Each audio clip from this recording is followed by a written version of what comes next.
coming to Keene today, and also for bringing your mother and your daughter. It's really a pleasure for all of us. There's one mother we should never forget, and that's Mother Earth, and I'm wondering what you would do for the environment. Thank you for asking it like that. You know, that's really a wonderful way to think about it, isn't it? You know, maybe we ought to have a Mother Earth Day like we have Mother's Day, right? I'm all for that. I love that. You know, I like the way you said that because sometimes we talk about the environment as though we're here and it's over there, when it's everywhere, and we are in the midst of it, and it affects us every single minute of every day. The air we breathe, the water we drink, the planet we inhabit.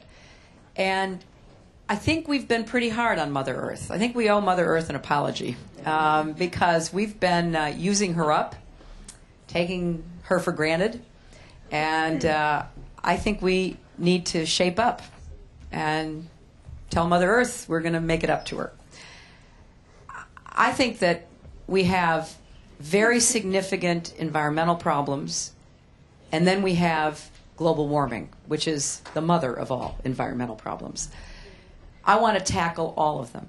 You know, it's important that we recognize that the health of our families is related to the health of our environment.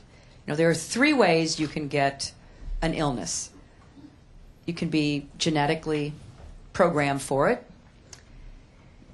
You can have a genetic susceptibility, and then either the environment or your behavior triggers some kind of illness. We don't begin to understand the impact of the environment on our health. We do know that we have more children with asthma. We have clusters of disease that can be connected with, if not proven caused by, toxics in the water, the ground, the air. So I have been fighting for several years now to get an environmental tracking system so that we do a better job of tracking illness with environmental causation, so that we can begin to help give people better information and, frankly, use that information to take action. I was the first person in the Senate ever to hold a hearing about environmental justice because we know that a lot of people, particularly, but not exclusively, poor people, often live near places that are dangerous for their health and the health of their children. So I'm going to go after all of that and do it with a real sense of commitment and make not only the argument that it's the right thing to do, but it's imperative for our health that we understand this. On global warming, last night I saw a University of New Hampshire professor who's quite well known in being an expert on global warming. And he's reviewed my plan, and he was very favorable toward it, and he wanted to tell me that. And then he said, you know, I think you have a wonderful plan. I think it's really hitting all of the points, but we have 4 to 5 years to get it implemented and make it work. That was a little bit daunting. But the reason he said that is because we are losing ground to dealing with the greenhouse gas emissions because other countries are raising their standard of living. And what does that mean? Millions of more cars, thousands of more coal-powered plants, people who are going to abuse Mother Earth the way that those of us in the advanced economies have for 150 years. So the urgency is particularly acute, you know. And so what I've said is that I want to move as quickly as possible to reduce our dependence on carbon, moving toward clean, renewable energy sources. And other countries have made more progress than we have. They've used their tax systems. They have incentivized consumers.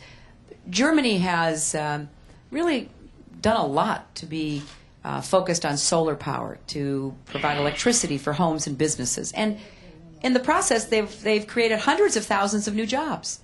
Denmark is very heavily committed to wind, and they've created new jobs and cut their greenhouse gas emissions. So we can do this. We just haven't been organized in a way that actually delivers it. And we need what I believe is a cap-and-trade system that gets polluters to have to pay for the licenses that they need to actually put out greenhouse gas emissions and then begin to lower that as they have to meet higher and higher standards. I will do everything I can to get us back into the leadership in the world of helping the world meet these targets for reduction. I would like to see us reduce our greenhouse gas emissions 80% below our 1990 levels, as quickly as we can. Certainly no later than 2050.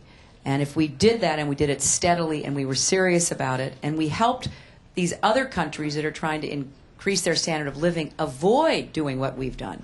Let's work with China on how to make clean coal.